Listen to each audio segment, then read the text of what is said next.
I didn't get fired because I did my job badly. I got fired because I existed in the wrong place, at the wrong angle, in front of the wrong person.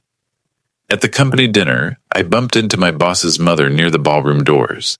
Barely a tap, the kind you apologize for without thinking. She turned, looked me up and down like I'd ruined her night, and slapped me hard enough to make my ears ring. I didn't raise my voice. I didn't touch her. I just said, "Ma'am, I'm sorry. Are you okay?" By the next morning, HR told me I'd made a senior guest feel unsafe, and my badge stopped working before I finished my coffee.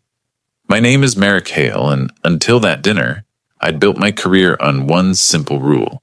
If you keep everything clean, policies, approvals, audit trails, no one can hurt you without leaving fingerprints. I was wrong. Larkhaven Group wasn't a tech startup or a cute little agency. It was the kind of mid-sized corporate machine that ran on procurement contracts, vendor relationships, and the quiet idea that some people were untouchable. My title was Controls Analyst. In plain terms, I checked spending logic. I made sure expense approvals matched policy, vendor invoices matched purchase orders, and nothing got paid just because someone important wanted it paid. It wasn't glamorous, but it was stable.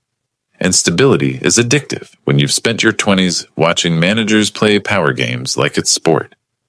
My boss was Sable Rourke, head of operations finance. She was precise, always composed, always dressed like she was 5 minutes away from a board meeting. She didn't scream. She didn't slam doors. She just stared at you until you started doubting your own memory. She also had one habit that told me everything about her. She hated email, not because she was busy, because email creates records. So when she wanted something outside process, she didn't write it. She said it in the hallway, or on a quick call, or under music at events like this one where people are half drunk and the room is loud enough to swallow accountability. The company dinner was held at a downtown hotel called the Valley Crest. Big ballroom, stage lights, white tablecloths, cheap wine poured into expensive-looking glasses. The night had that forced warmth companies love, like they can pay for belonging. I didn't want to go, but attendance was strongly encouraged, which means tracked. I arrived, smiled at the right people, kept my hands visible, drank a single beer early, and then switched to soda. I'd learned the hard way that in corporate spaces, sober people remember things that others later deny. I spent most of the evening near the edges, watching, listening. Sable was in her element. She floated between tables like a politician, laughing softly, touching shoulders, calling people by name as if she genuinely cared. I watched her tilt her head at a director from legal and whisper something that made him laugh like he owed her. Then I saw the woman. Late 60s, silver hair pinned with careful arrogance. Lipstick too perfect for a crowded room. She wasn't wearing a company badge, but people treated her like she owned the building. As she walked, conversations made space for her. I recognized her because of a framed photo I'd seen once on Sable's desk. During a rare moment, I'd been invited into her office. The photo had been face down that day, like Sable didn't want people looking too long. Maris Rourke, Sable's mother. I didn't plan to go near her. I didn't even want eye contact. But the ballroom was crowded, and I made the mistake of being polite. A server came through with a heavy tray of glasses. Instinct kicked in. I stepped back to give him room. My shoulder brushed someone at my side. Light, contact, a nothing moment. "Sorry about that." I started turning. Maris was staring at me like I'd spat on her. "You people have no manners," she said loud enough that the nearby tables heard. I kept my expression neutral. "I'm sorry, ma'am. It was an accident. Are you okay?" She didn't answer. She just looked past me like she was checking who was watching, and then her hand moved. Open palm. A sharp slap across my face that cracked through the noise like a snapped branch. For a second I didn't process it. My cheek burned, my ear rang, I tasted metal, like my teeth had clicked together harder than they should have. A couple of people gasped. Someone's fork paused in midair. I didn't move toward her. I didn't touch her. I didn't even flinch forward. My hands lifted slightly, palms open. Not dramatic, just visible. "Ma'am," I said carefully, "I didn't mean to bump you. I'm sorry." Maris's eyes narrowed and her voice got colder. "Don't you dare talk to me like that." Like that? Like an adult. Like someone who had just been slapped and still didn't escalate. She turned her head slightly and said, louder now, for the room, "He got physical with me." That sentence landed like a trap snapping shut. I felt the air change, not because everyone believed her, because everyone understood what was safer, pretending they did. I took a slow breath. Calm. Controlled. The kind of calm that reads as confidence when you're right, until you realize confidence doesn't matter if the other person has status. "I didn't touch you," I said, still steady. "I bumped you by accident. If you'd like, we can ask security to pull the camera footage by the doors." I saw the exact moment Maris decided I needed to be punished for saying the word footage.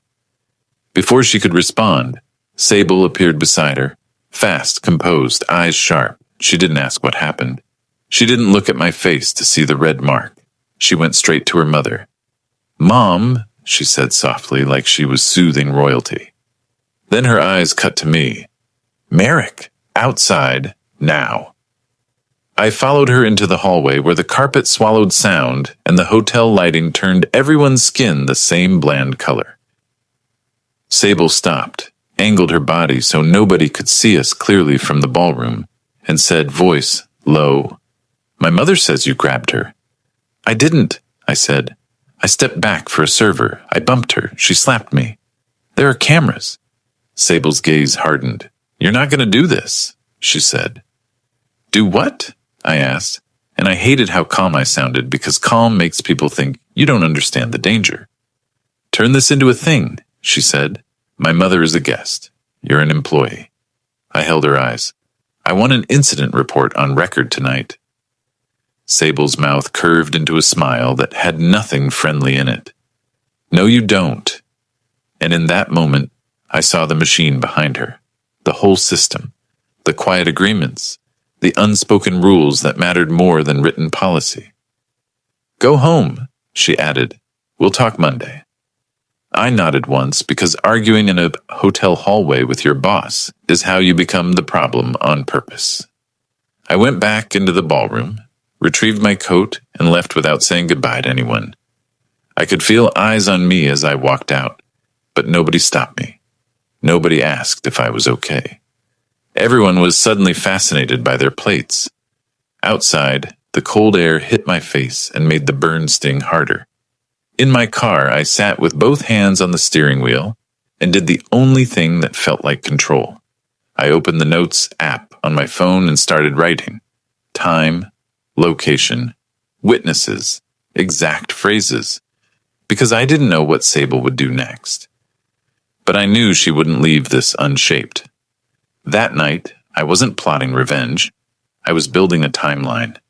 And by the time I finished typing the last detail, I had a sinking certainty in my chest. Monday wasn't going to be a conversation. It was going to be a decision. If something happens at a company event, don't rely on "they'll be fair." Write it down while it's fresh. Names, exact words, where you stood, what you did not do. Those details become your leverage later. Calm isn't weakness. Calm is control you can prove. Monday morning, my badge didn't work. That's how modern jobs end. Not with a conversation, but with a small beep and a red light that tells you you're already out. I stood at the lobby turnstile while the security guard tried my card again like effort could change permission. People I'd worked with for years walked past me with that careful, polite blindness coworkers use when they can sense trouble and don't want it splashing on them. My phone buzzed. A calendar invite from HR. Subject, required meeting. No greeting, no explanation. Video call at 10. Yeah, I didn't panic. I didn't call Sable. I didn't start texting coworkers. I did what my job had trained me to do for years. Treat it like an incident. I went home, set my laptop on the kitchen table, and pulled up every note I'd written Friday night.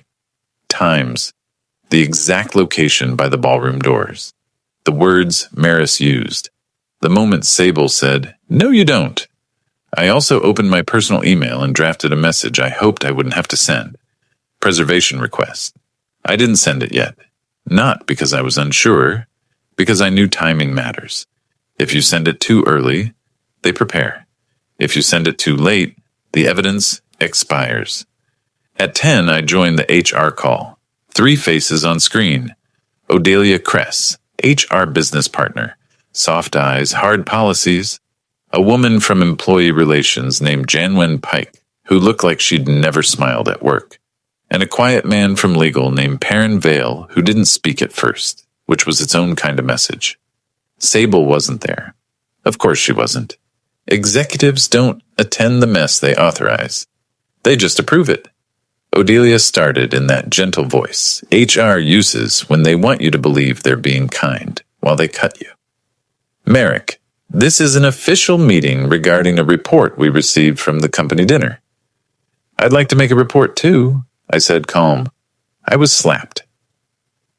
There were cameras by the ballroom doors. Odelia's expression didn't move much. We've already gathered statements. From who? We can't disclose that, she replied instantly like the sentence had been built into her. Janwen jumped in. We need you to answer a few questions. They asked if I had been drinking. 1 beer early, then soda. They asked if I touched Maris Rourke. No. They asked if I crowded her, blocked her, moved aggressively. No, I said each time. Same calm, same certainty. Perrin Vale finally spoke, voice even and expensive sounding. This meeting is to determine whether your conduct violated our standards. So you haven't reviewed video footage, I said. Odelia's eyes flicked down for a fraction of a second, like she'd just stepped on a phrase she didn't want to hear. We reviewed what we needed, she said. There it was again. Not truth, not evidence. What we needed. Then Odelia delivered the decision like she was reading a weather report. Effective today, your employment is terminated for violating our workplace conduct standard and creating an unsafe environment for a senior guest. I stared at the screen, not because I didn't understand, but because I wanted them to hear the silence that follows an accusation like that. Unsafe, I repeated quietly. You're putting that on my record. This decision is final, Odelia said. I didn't raise my voice. I didn't insult anyone. I asked the only question that mattered. Are you accusing me of assault? Perrin answered smoothly. We are not making legal conclusions. We are making an employment decision, which is corporate language for, we want the stain without the liability. I nodded once. Then put in writing that you terminated me without reviewing footage that exists. Janwen's face tightened. We've completed our review. I watched them, their posture, the way Odelia's shoulders stayed stiff, the way Perrin didn't blink much. They weren't nervous because I was wrong. They were nervous because I was calm. Odelia leaned forward slightly, tone firm now.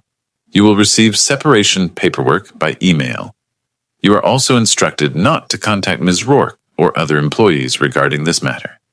Don't contact. Don't talk. Don't compare stories. Don't let truth travel inside the building. I breathed in slowly. Send me everything in writing. Perrin gave a small professional smile. We will. The call ended. I sat there a few seconds, staring at my own reflection in the blank screen. My cheek was still faintly sore. Not the burning pain anymore, just the reminder. Then I did the thing they didn't expect. I didn't beg. I didn't rage. I didn't spiral. I started building the record. First, I sent the preservation email from my personal account. Subject line plain, non-emotional. Evidence preservation request. Company dinner incident. In the body, I listed video footage from the hotel cameras covering the ballroom entrance and hallway area, any internal incident reports or summaries, any witness statements, written or recorded, any communications involving my name, the dinner, Rourke, or the phrase unsafe. My personnel file and documentation supporting termination, I kept it factual. No threats, no accusations, just a clear request. Second, I called the hotel. Not to argue, not to demand, not to dramatize, just to ask one question. How long do they keep security footage? A supervisor named Kellen answered. His voice sounded like someone who'd handled 1,000 drunk wedding incidents. Retention depends, he said. Public corridor cameras usually roll after a short period, unless requested. Was footage from Friday night requested? I asked. A pause. Just one. Yes, he said. Your company requested it on Saturday. My throat tightened, but my brain stayed cold. Is it still preserved? I asked. If it's been requested, it's archived, he said. But we can't release it to you without authorization. I understand, I said. Please ensure it remains preserved. I'll have counsel follow up formally.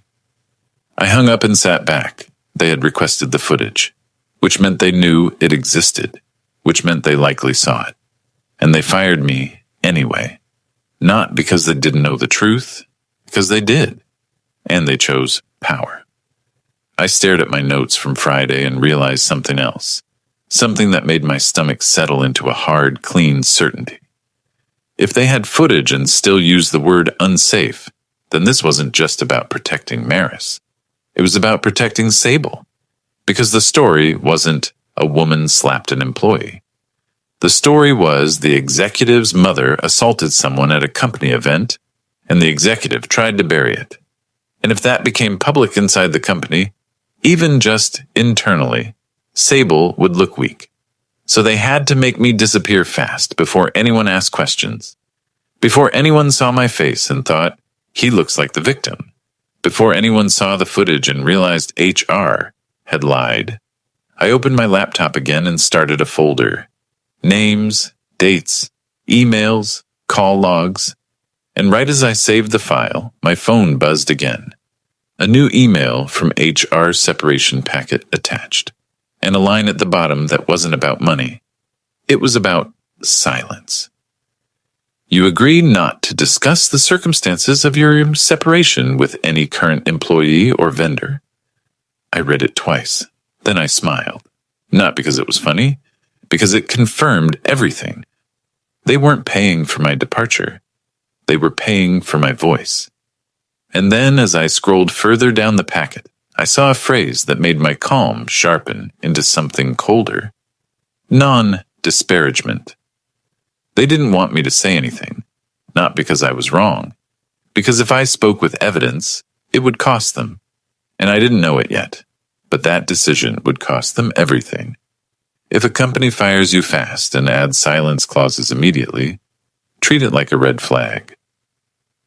Preservation requests and retention windows matter. Move early and stay factual. Don't fight the narrative with anger. Fight it with records that survive you. I didn't hire a lawyer because I wanted drama. I hired one because I wanted a process that didn't depend on Sable Rourke's mood. I found Veda Lorne through a former manager who'd left Larkhaven the year before. Someone who understood quietly that HR will handle it is what people say right before they get handled. Veda didn't pitch me victory. She asked questions. Did they accuse you of a specific act? They used the word unsafe, I said, and implied I touched her. And did they tell you not to contact anyone? Yes. Good, she said without warmth. That means they're controlling witnesses. We'll control evidence. Her first move was boring, which is how you know it's real. She drafted a formal preservation letter to Larkhaven's HR and legal, demanding they retain all records tied to the incident.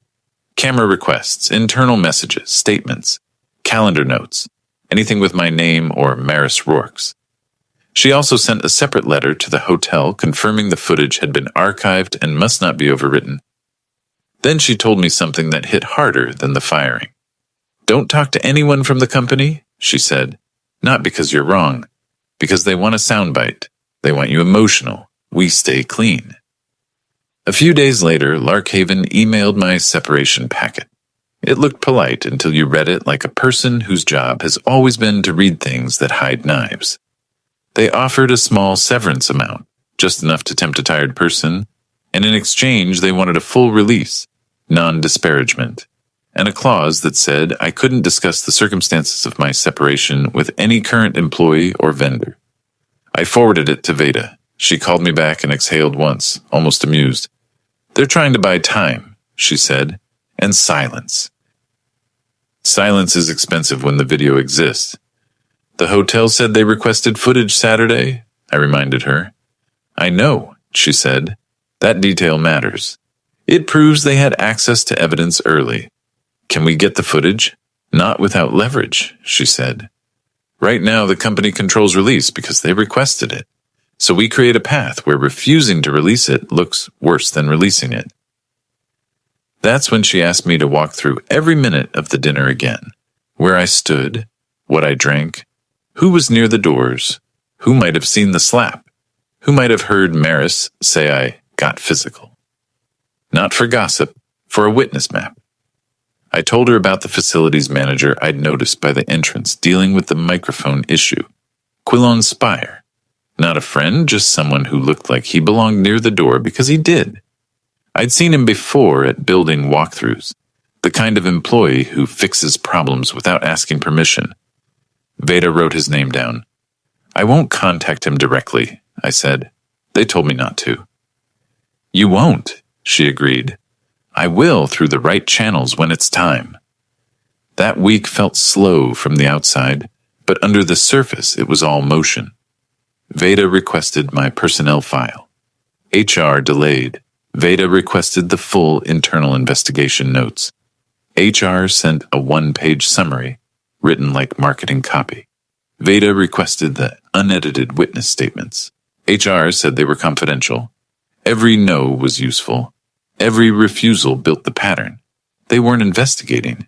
They were managing. Then something happened that wasn't luck and wasn't magic. It was fear. A message reached me through a safe route. My old coworker's partner, someone outside the company who had no HR policy hanging over their head. The message was short and careful, like it had been written by someone looking over their shoulder. It was from Quillon. "I saw it," he wrote. "You didn't touch her. She swung first. There's a camera above the doors. They're pretending it doesn't exist." I stared at that sentence for a long moment, not because it surprised me, because it confirmed what I already felt in my bones. Larkhaven didn't fire me because they didn't know. They fired me because they did. I forwarded the message to Veda without replying to Quillon. She called me within the hour. "This is good," she said, not as evidence yet, but as a sign that the story inside the company is cracking. "What do we do?" I asked. "We escalate in a way they can't mute," she said. "We send a demand letter. We make it clear we know about the footage request. We make it clear we requested preservation. And we make it clear that labeling you unsafe without reviewing exculpatory video is reckless." She sent the letter the next morning. It was firm, factual, and ruthless in the way only clean writing can be. It didn't insult anyone. It didn't threaten social media. It didn't beg for mercy. It laid out a timeline. Dinner incident, immediate request for an incident report, termination without badge, access the next business day. Preservation request sent. Hotel confirming footage was requested by the company. Severance offered in exchange for silence. Then it asked for 4 things. Rescission of the unsafe characterization, neutral reference terms, compensation, and a commitment to preserve and produce the video in any formal proceeding. Larkhaven responded through outside counsel within a few days, which told me I'd finally reached the layer of the company that understood consequences. Their response was polite denial, plus an improved settlement offer, still tied to a release and silence.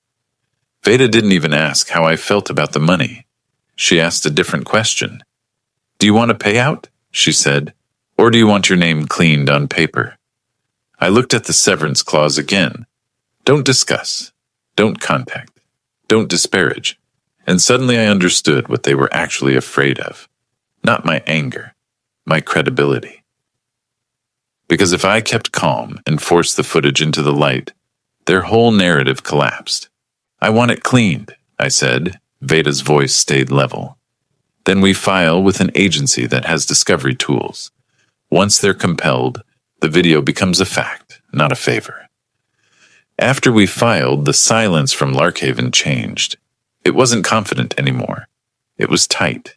And late one evening, Veda forwarded me a single sentence from an email she'd just received from their counsel. We are reviewing audiovisual materials. They had finally watched it in the context that mattered, liability.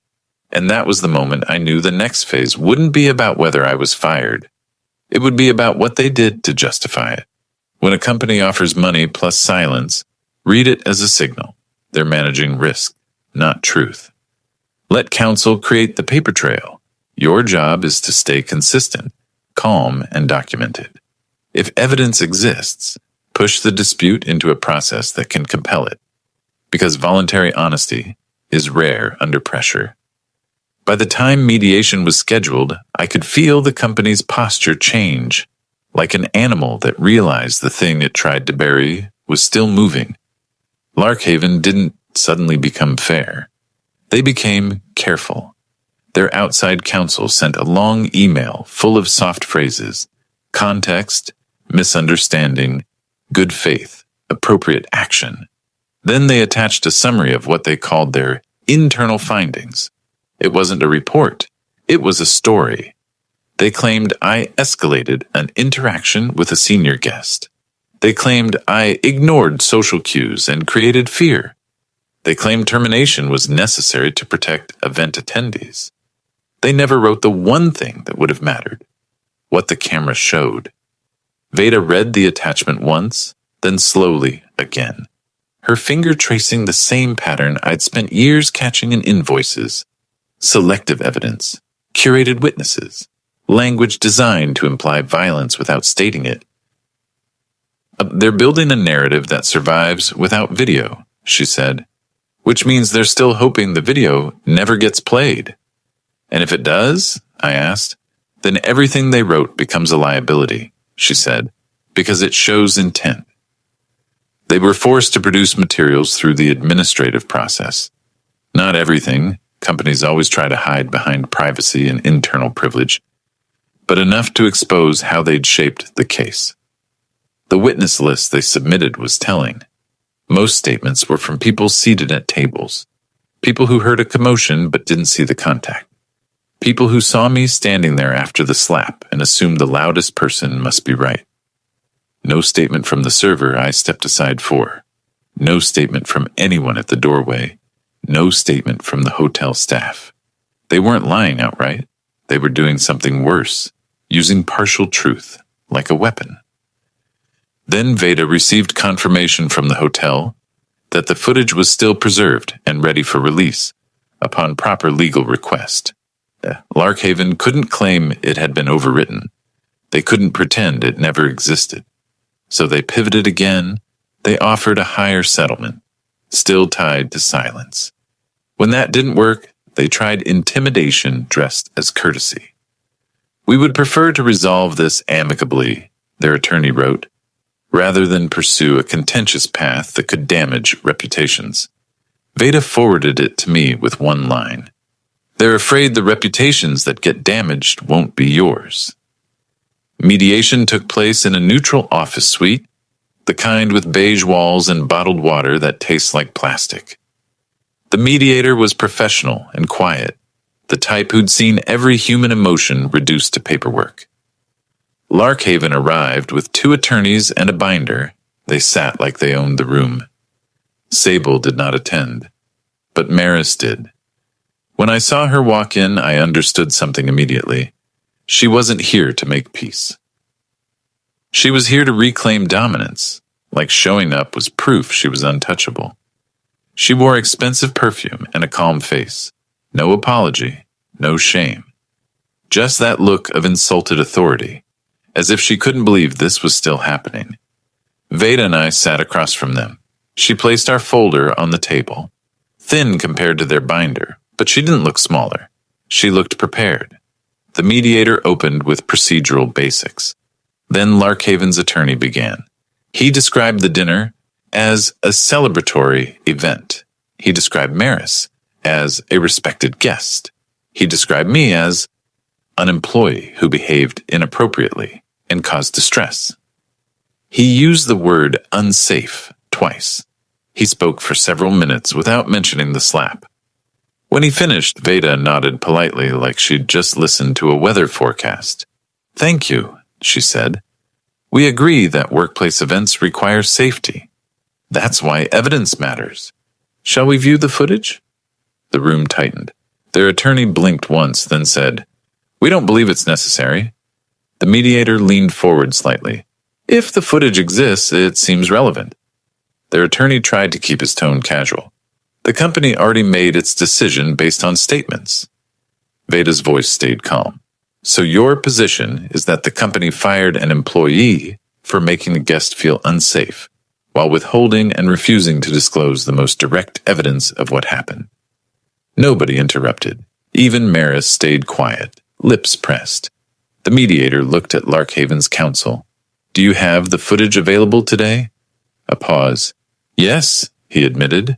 "Then we will watch it," the mediator said. They played it on a monitor. The video wasn't dramatic, no music, no close-ups. Just the wide-angle view of a hotel entrance under bright lights. It showed exactly what I said it would.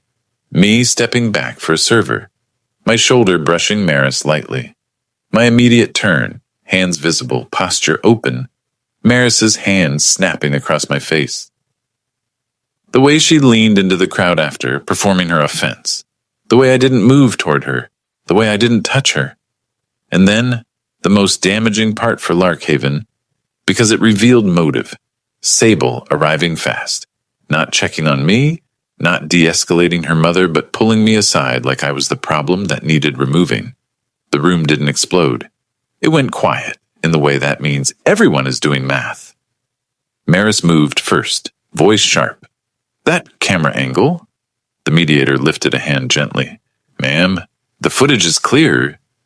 Maris's face flushed a shade darker. He was disrespectful. Veda didn't argue feelings. She stayed on facts. "Disrespect isn't assault," she said. "And even if he was rude, which the footage does not show, you don't get to hit employees at company events." Larkhaven's attorney cleared his throat, shifting in his chair. "We can agree the situation was, unfortunate." Veda slid a printed timeline across the table like a blade laid flat. It listed, in order, the incident and immediate request for an incident report. The termination, the next business day, the preservation request sent. The hotel confirming Larkhaven requested footage. On Saturday, the severance and silence clauses offered before any evidence was produced. The refusal to disclose footage until compelled. Then she added one sentence, quiet but lethal. "You didn't fire him to protect guests. You fired him to protect an executive from the embarrassment of her mother's behavior." The mediator looked from Veda to Larkhaven's counsel. "Is that accurate?" he asked. And in that moment, I saw the collapse. Not emotional collapse, strategic collapse. The kind where a company realizes it can't keep the story clean. They asked for a private caucus. The mediator agreed. They left the room. Maris stood in the hallway, speaking rapidly to someone on her phone. Her hands moved like she was trying to swat reality away. Veda didn't smile. She just sat, composed, eyes forward. After a while, they returned. Their binder looked heavier now, like it had turned into a weight. Their counsel spoke carefully. "We're prepared to resolve this with revised terms. No more tiny severance." Now it was an offer designed to erase the stain they'd put on my name. They proposed a formal rescission letter, replacing unsafe with a neutral separation. Reason, a written, neutral reference statement. A monetary settlement substantial enough to matter. A commitment to retrain HR and leadership on off-site event reporting. A restriction barring Maris from future company-sponsored events. And a confidentiality clause, still there but narrower because they knew they couldn't gag truth that already had a recording, Veda asked the mediator to place one more item on record, that Larkhaven had reviewed the footage prior to termination and still used the unsafe label. Their attorney tried to resist. Veda's eyes didn't soften. Then we proceed formally and let Discovery produce internal emails about when it was watched. That did it. They agreed. And sitting there, hearing them accept terms they would have laughed at 2 weeks earlier, I felt the micro-catharsis hit. Not a rush of victory, but something steadier. They had tried to bury me with a word, and now, under pressure, they had to pick that word back up and swallow it in writing. I didn't know it yet, but the most satisfying part wouldn't be the money. It would be the letter. Because paper lasts. Curated witness statements are common. Video and timestamps cut through them fast. In disputes involving power, aim for outcomes that protect your future. Rescission language, reference terms, and documented corrections. The best revenge in corporate life isn't humiliation. It's forcing the record to match reality. The final agreement arrived in my inbox on a Tuesday morning. 12 pages of carefully neutral language that still felt like the loudest apology they were capable of. I read it slowly. Not because I didn't trust Veda, because once you've been labeled unsafe with no evidence, you learn to treat every sentence like a door that can lock behind you. The settlement did 3 things that mattered in the real world, where future employers don't care about your feelings. They care about risk. First, it rescinded the reason for termination. Not updated, not clarified, rescinded. The letterhead version stated that the prior characterization was unsupported, and my separation would be recorded as a mutual employment separation under neutral terms. No mention of misconduct, no hint of danger. The word unsafe was removed like it had never existed. Second, it set a neutral reference protocol. If anyone called to verify my employment, Larkhaven would confirm my title, dates, and eligibility language, and nothing else.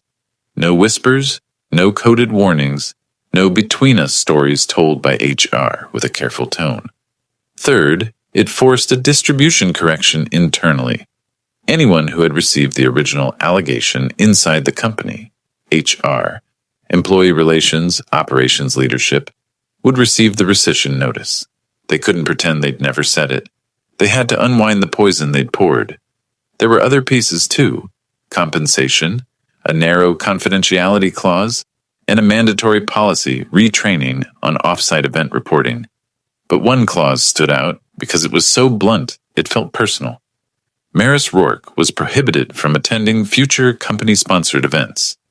Not on site, not off-site, not as a guest, not as the executive's mother. It was written in that cold corporate tone, but I could still see her face in mediation when the footage played.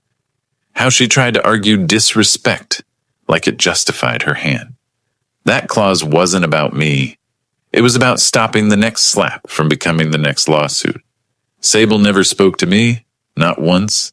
She didn't text. She didn't email. She didn't clear the air. She didn't have to. The company spoke for her now, through counsel and paper. Odelia Kress, from HR, sent the rescission letter separately, like she wanted to keep a record of compliance. "Please confirm receipt," she wrote. No apology, no acknowledgement of what they'd done. Just a request for closure that protected them. I replied with one word: confirmed. Then I did something I'd been waiting to do since the turnstile beeped red. I deleted Larkhaven's HR contact from my phone. Not out of spite, out of release. A few weeks later, I interviewed at a smaller firm. Same industry, cleaner leadership. During the screening call, the recruiter asked a question that would have rattled me a month earlier. "Why did you leave your last role?" I didn't tell the whole story. I didn't need to. I kept it factual, controlled, and short. "It ended after a company event," I said. The employer later issued a rescission and neutral reference terms. I can provide the letter if needed. There was a pause. Then the recruiter said carefully, "Okay, thank you for being direct." That's the thing people don't tell you. The truth doesn't have to be loud to be powerful. just has to be clean.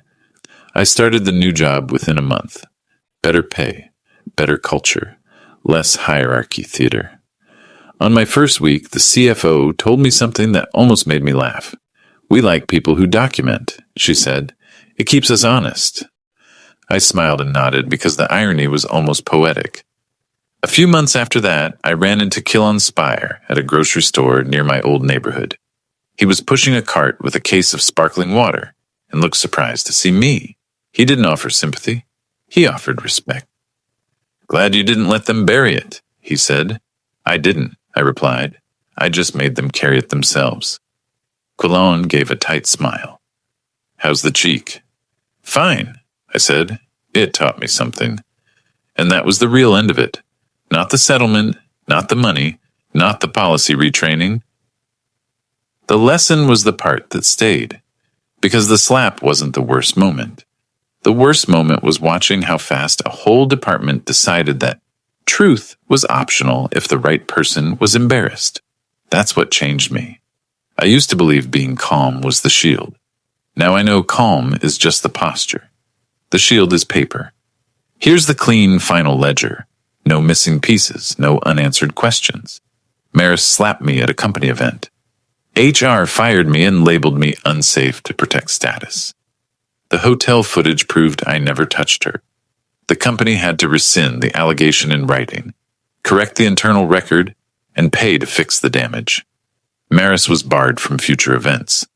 I left with my name intact, my reference clean, and a better job where documentation is respected, not feared. And if you take one thing from my story, make it this. In corporate life, you don't win by yelling the truth. You win by putting it into a system that can't ignore it. If you're ever accused at work, don't chase closure. Chase documentation. Ask for preservation early. Keep your timeline clean. And don't sign silence clauses out of panic. The most satisfying ending isn't revenge. It's control, because control is what they tried to take first.